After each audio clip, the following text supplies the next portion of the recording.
And what I think is absent, and America insists on it, is the absence of radical thought. Our newspapers do not speak radically. They speak oppressively. Our television screen does not impart radical thought and liberation thinking. It keeps us in the box. We have to begin to move and think outside the box. That's what's missing.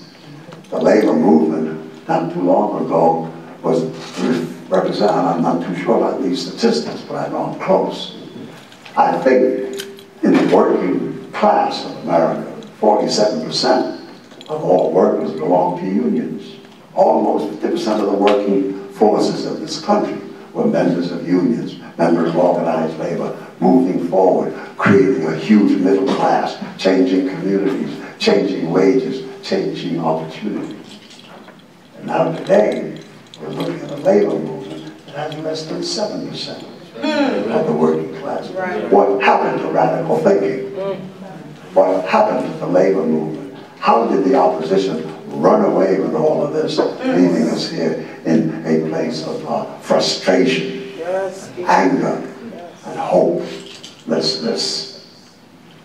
The only thing that we can use, I think, to change all that is to step into the space for radical thinking. And radical thinking comes from radical imposes radical solutions and radical behavior. And I think we should not be afraid of that. I do genuinely believe the labor movement has got to understand that it has got to stop behaving as the victim, and it has to begin to behave as the masters of destiny. Right.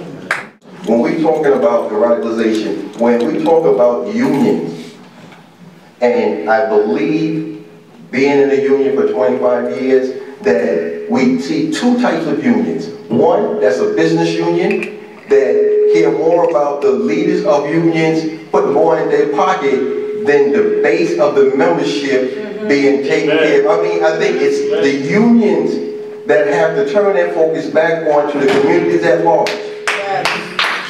You know, it's a daggone shame that, like, radical thought with some of our elected officials, not the ones that are in this room, but some of our, would be the I am a man sign. That is radical thought. The 1%, 99% was radical thought. Not cutting Medicaid, Medicare, thinking of people not as line items on a budget, but as human beings taking care of their families is radical thought. And it dawned on me, it's like, you know, I think a lot of times in some of the big boardrooms and the strategic planning sessions, and you know, people try to get down to the transactional thing that they can win, and forget it's really about that, just that big part that it is about. Just this is a human being you're talking about when you're slashing a budget. Why are corporations, why is it a discussion in this country that corporations are more important than you? I don't understand. And you know, and that's where every single person in this room, in your community, is an expert at being a human being.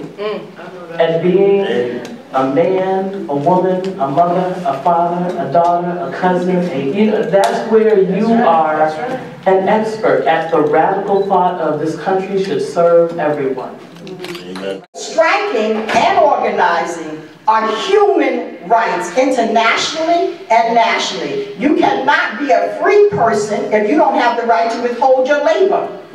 You cannot be a free person if somebody tells you can't do that. So there's some laws that we need to talk about in the future about changing seriously, including not the wholesale law because it gives you the right to bargain, but the part of it that tells you that you can't strike, you know, and some of the other federal laws. So we need to talk about examining what keeps us from doing. Somebody said a long time ago, everything that we used to do as organized labor that was, you know, that we were supposed to be able to do and could do is now illegal. And why is it illegal? Because we allow people to be in power. We send people to office. We don't hold them accountable when they get there. And so they keep making deals with the enemy. So we have to really take the chains off our mind, figure out from lessons from what we saw, what we read, and what we know now, what we have to do, what time it is, and who we need to do it with. Who's our allies and who's our enemies.